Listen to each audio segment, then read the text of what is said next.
백중시전에 법성계를 하고 있습니다. 자, 법요제 펴시고 몇 페이지인가요? 401페이지인가 그렇지? 저번 시간에 한 게 일중일체 다중일, 일적일체 다적일 요거를 했지요. 사사무의 법계 연기를 이야기하는 거다. 그리고 화엄사상에서 말하는 연기의 핵심이 이거다. 그런 이야기를 했습니다. 오늘은 그 다음 일미진중 함시방 일체진중 여겨시. 오늘은 요거를 한번 해봅시다. 어떻게 그대로 풀이라면 일미진중 함시방 하나의 미진, 미자는 미세하다, 아주 작다. 진, 티끌, 먼지. 하나의 아주 작은 먼지 안에 시방을 포함하고 있다. 시방이라는 것은 동서남북 사방에다가 우리가 이제 동서남북 이렇게 말하면 좀 헷갈리는데 천수경에 보면은 방위가 순서대로 나와 있죠. 동남서북 이렇게 이제 시계 방향으로 돌아갑니까 그게? 그렇지. 시계 방향으로 방위를 따지면 그렇게 되죠. 동남서북. 이렇게 따지면 그 동쪽하고 남쪽 사이에 동남, 남과 서 사이에 남서, 서하고 북 사이에 북서, 북과 동 사이에 동북. 요 네 가지를 또 합치면 팔방이 되는 거죠. 그 다음에 위아래를 합치면 두 가지 방향이 합해져서 시방. 시방이라고 할 시자는 10시자입니다. 10가지 방향, 모든 방향, 모든 곳. 일미진중 함시방 하면은 하나의 작은 먼지 속에 모든 세계가 다 들어있다. 그런 말이죠. 일체진중 여겨시. 일체진. 모든 먼지 속에도 역여시 또한 그와 같다. 하나의 티끌 속에 온 세계가 들어있고 모든 먼지 속에도 역시 그와 같다. 시방은 온 세계를 말하는 거죠. 모든 방향. 이게 무슨 말이냐. 우선은 제일 쉬운 설명. 이 세계는 노사나 부처님의 몸이다 라고 이제 화엄경에 나옵니다. 노사나 부처님이 누굽니까? 비로자나 불이 법신불이고 노사나 부처님은 보신불이고 서가모니 부처님은 화신불이죠. 보신불은 어마어마한 수행의 그 과보, 수행의 공덕으로 그 보로 이제 부처가 되신 분이죠. 대개 보신 분들은 부처만 되는 게 아니고 당신의 영토가 있죠. 아미타 부처님은 서방정토. 아미타 부처님도 보신 분이죠. 아미타 부처님이 되기 전에 무량급 동안의 수행과 보살행을 해서 그 과보로 서방정토를 당신이 만들어가지고 거기에 계시면서 서방정토에 오는 모든 중생들은 내가 다 깨달음으로 이끌겠다. 다음에 또 약사열애 부처님도 보신불이죠. 약사열애 부처님은 부처가 되기 전에 야광이었는데, 그죠?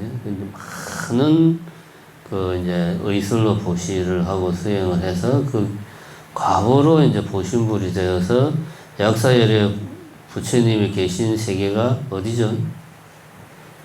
약사 무슨 광?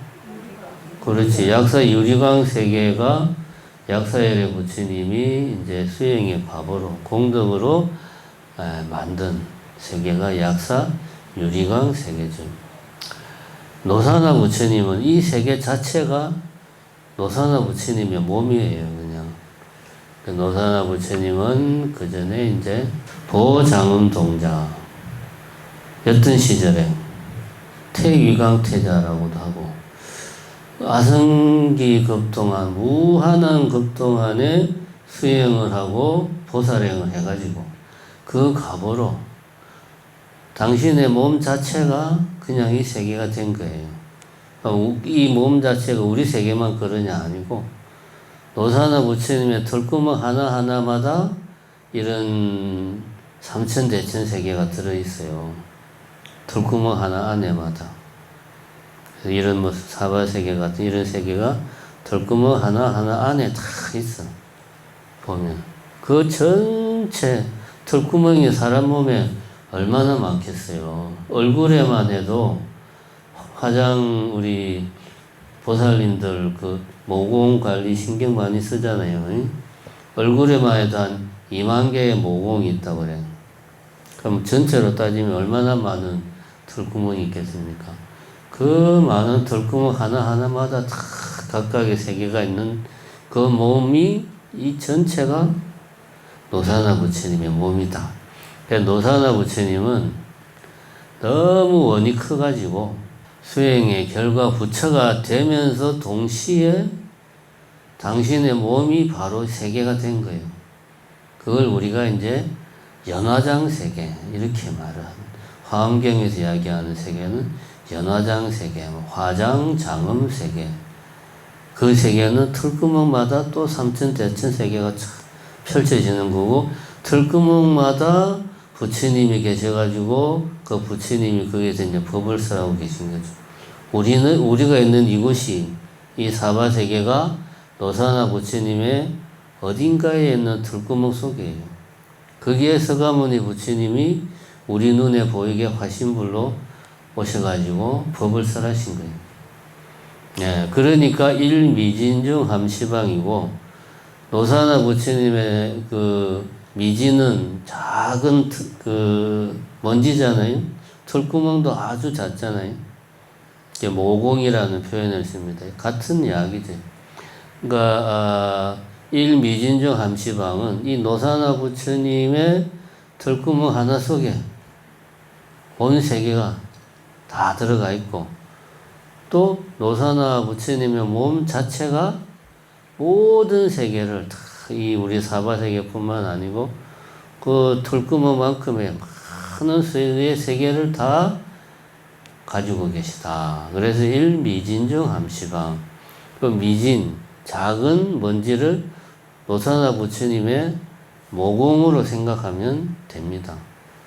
이제 이렇게 이야기하면 뭔 말인지 이해는 되는데 그건 너무 현실성이 없는 것 같아. 정말 믿음이 독실한 사람이라면 그 말을 믿겠는데 나는 믿음이 그렇게 독실하지가 못해서 잘 믿기지가 않아요. 그런 분들을 위해서 또 비유를 듭니다. 그 유명한 제석천 왕의 인드라망 비유가 이제 나옵니다. 제석천이 이제 인드라예요. 인드라가 따로 있고 제석천이 따로 있는 게 아니고 인드라는 이제 인도 말이고 요거를 중국에서 이제 떡풀이로 하니까 하늘에 왕이다 해서 그 풀이하니까 그게 이제 뭐 제석천왕이다 그렇게 됩니다. 같은 말이에요. 인드라망은 제석천왕의 궁전에 있는 그물망을 말하는 거예요. 제석천왕의 궁전에 있는 그물망이 이제 인드라망인데 어마어마하게 큰 그물이 있는데 그물 코가 있잖아. 저렇게 문살이 이렇게 이제 그물처럼 되어 있잖아요. 그 그물 코마다에 구슬이 달려 있어요. 근데 이 구슬은 유리로 된 구슬이에요. 구슬 자체가 거울입니다. 거울. 구슬 자체가. 이게 이제 무슨 말이냐 하면 구슬은 동그랗잖아요.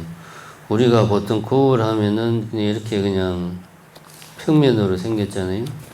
그럼 거울에 뭔가를 비치면 상이 맺힌단 말입니다. 거울과 거울을 마주 보면 그 무슨 저기 테마파크 그런 데 가면 있잖아요. 왜 거울 방 안에 들어가면 거울 안에 거울 있고 또 거울 있고 해가지고 온 세상이 쫙 그냥 끝없이 비춰지는 모습을 볼 수가 있어요. 그런데 이런 예를 들면 뭐 사각형 같은 경우에는 정사각형이 없네. 뭐 하여튼 사각형 같은 경우는 거울로 비출 수 있는 면이 한계가 있죠. 모서리, 꼭지점은 거울로 비출 수가 없죠. 이게 거울이라고 치면 요 꼭지점 있는 부분은 뭔가를 비출 수가 없죠. 여기는 톡 튀어나와 가지고. 근데 이게 아니고 전체가 이게 동그란 거울 자체가 동그란 구슬이다. 그럼 얘는 모든 방향을 다 비춰줄 수가 있죠. 모서리가 없으니까.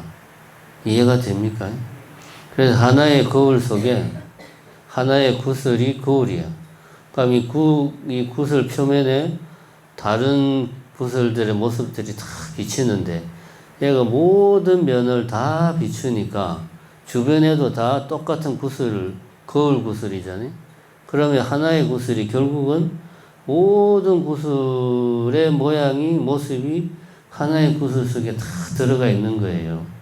우리가 거울방을 생각하면.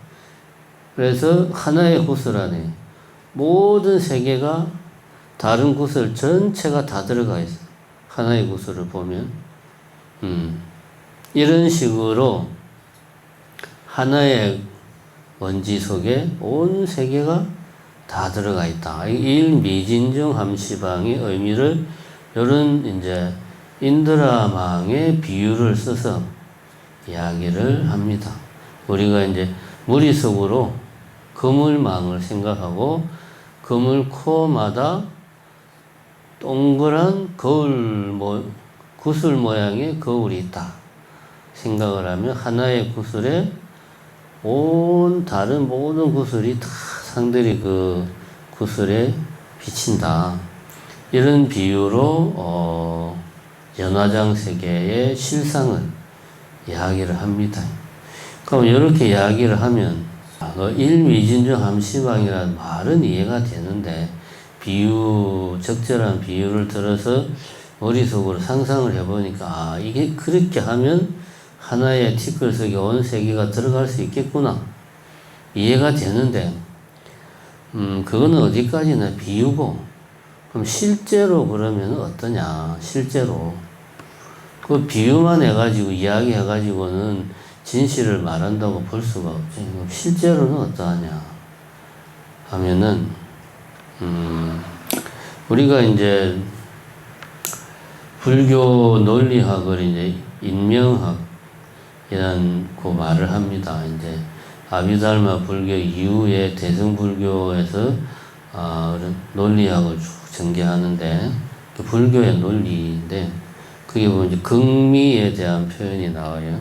극미, 극도로 미세한 것. 우리가 지금 미진에 대해서 이야기하는 아주 미세한 티끌에 대해서 이야기하는데 그러면 아주 미세한 티끌은 얼마나 작은 거냐. 그거를 지금 우리가 한번 확인을 해야 되지 않겠습니까? 그래서 불교에는 극미라는 개념이 있어요. 극미, 극도로 미세한 것은 어느 정도를 말하는 거냐?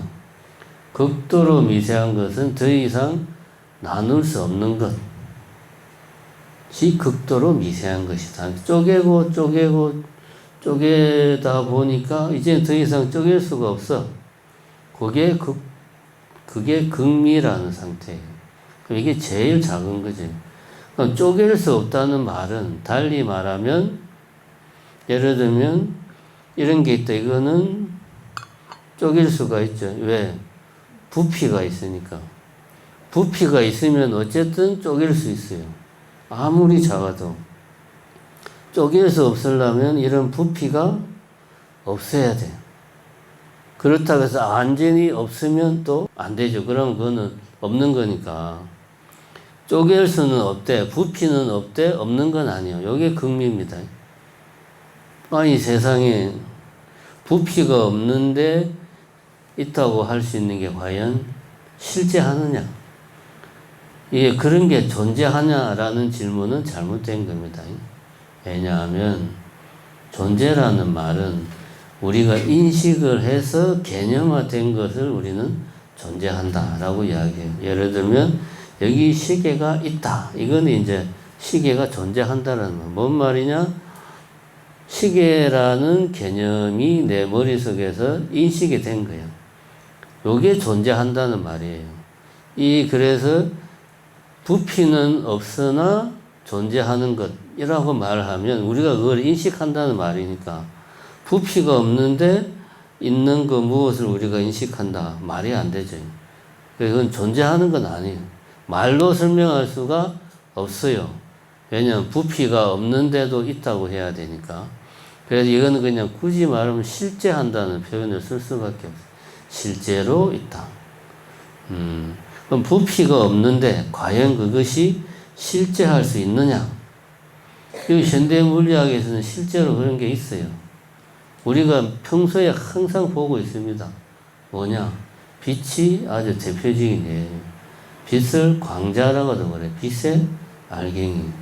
빛은 두 가지 특성이 있다고 그럽니다. 파동의 특징도 있고 입자의 특징도 있다. 입자라는 것은 어쨌든 작은 덩어리니까 부피를 차지하고 있고 무게, 질량이 있어야 되잖아요. 근데 빛의 특징은 질량이 없어요. 없어야 돼 또.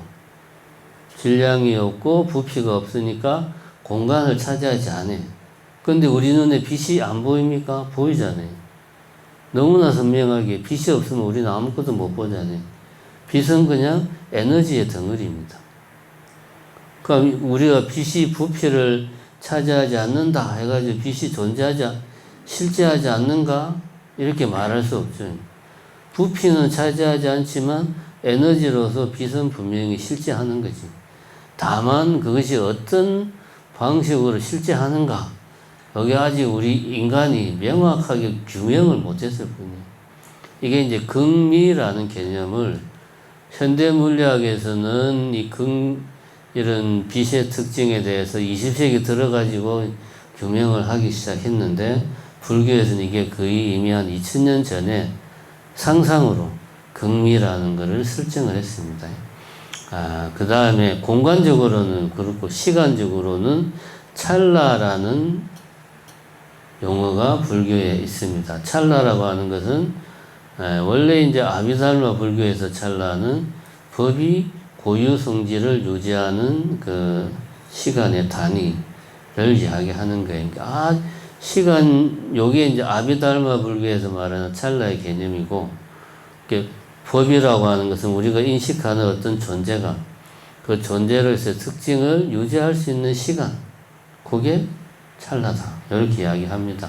여기 이제, 대승불교의 인명논리학으로 가면은 찰나에 대해서 더 이제 많은, 연구를 해요. 그 찰나는 최소한의 시간 단위를 이야기합니다. 어떤 시간 단위? 더 이상 쪼갤 수 없는 시간 단위. 극미하고 비슷한 거죠. 더 이상 쪼갤 수 없는. 그러면 이거는 이제 시간을 규명할 수 없는 건 아닌데 규명하기는 존재한다고 말할 수는 없는 그런 시간의 어떤 간격이 되는 거죠. 그러니까 우리가 몇 초, 몇 분의 1초 이렇게 말할 수 없는 그런 단위가 되는 거죠. 그래서 극미나 찰나는 사실은 이 말을 통해서 접근할 수 있는 영역을 넘어서 있어요. 시간이라는 형식으로 찰나를 설명할 수가 없고, 공간이라는 형식으로 극미를 설명할 수가 없어요. 그게 불교 인명학에서 이야기하는 찰나와 공간이에요. 그러면 연화장 세계는 무엇으로 이루어져 있느냐? 우리가 눈에 보이는 것은 이런 컵, 시계, 책, 마이크, 카메라 이런 것들은 다 공간을, 부피를 차지하고 있고 질량이 있고 시간이 지나면은 변화하는 거란 말이에요. 그런데 이거는 어디까지는 우리가 인식하는 세계 속에서의 이야기고, 이것이 아니고 실제의 세계는 아까 말한 극미와 찰나 단위의 그 무엇이라고 말할 수 있는 것들만이 존재를 실제한다. 그런 것들의 연속이다. 이 말이 잘 이해가 안 된다. 그러면 불교에서는 마음을 어떻게 이야기합니까? 마음을 어떤 일련의 흐름, 마치 강물이 흘러가듯이 우리가 상식적으로 생각하는 마음은 내가 지금 화가 난다. 그럼 화가 없었다가 생겨서 쭉 마치 강물이 흘러가듯이 흘러가다가 어느 순간에 사라지는 이런 식으로 생각하는데 불교에서 생각하는 마음은 그게 아니죠. 찰나찰나 생멸한다고 이야기하는 거예요. 한 찰나찰나 생멸하는데 그것이 각 찰나찰나의 마음이 어떻게 한다? 서로 상속한다 라고 이야기합니다. 상속이라는 말은 뭐냐? 서로 속 연속 이어져 있다. 따로따로인데 서로 붙어 있는 거예요. 틈이 없이 붙어 있다. 별개지만 틈이 없이 붙어서 연이어서 나타난다. 그러니까 우리가 연화장 세계의 실상도 마치 우리가 마음을 얘기할 때 마음이 찰나찰나 생멸한다.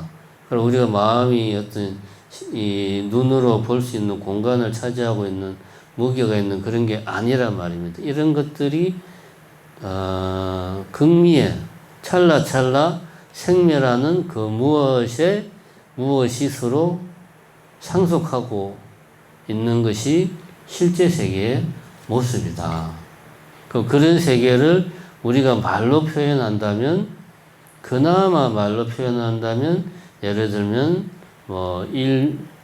일중일체 다중일 이런 식으로 표현하거나 일미진중 함시방 이런 식으로 밖에 말로 표현할 수가 없다. 왜냐하면 그러한 실상의 세계는 우리가 생각하는 시간이나 공간이나 이런 개념의 틀을 넘어선 거기 때문에 극미의 세계고 찰나의 세계이기 때문에 말로 우리가 이야기할 수가 없고, 그런 것들이 생멸하면서 서로 상속한다. 공간적으로도 그렇고 시간적으로도 그렇다. 공간적으로 이게 서로 연속되어 있으면 우리의 눈에 보기에는 부피가 있는 것으로 보이는 거고, 시간적으로 서로 연속되어 있으면 상속하면 우리가 보기에는 마치 얘가 끊임없이 변화하는 것으로 우리에게는 비춰지는 거죠. 이런 세계를 연화장 세계의 어떤 실상을 이야기할 때는 지금 이야기했듯이 일체 일미진중 함시방이다. 일중일체 다중일이다. 이런 식으로 밖에 우리가 표현할 수가 없다. 이렇게 이야기를 하고 있습니다. 더 자세한 이야기는 다음 우리 백중삼재가요 이번 주 토요일 그때 마저 하도록 하고, 오늘은 대충 이런 게 있구나 하는 느낌만, 오늘 기억해야 될 거는 다른 거는 그렇고 인드라망의 비유만 우선 오늘은 기억을 해도 될 것 같습니다. 감사합니다.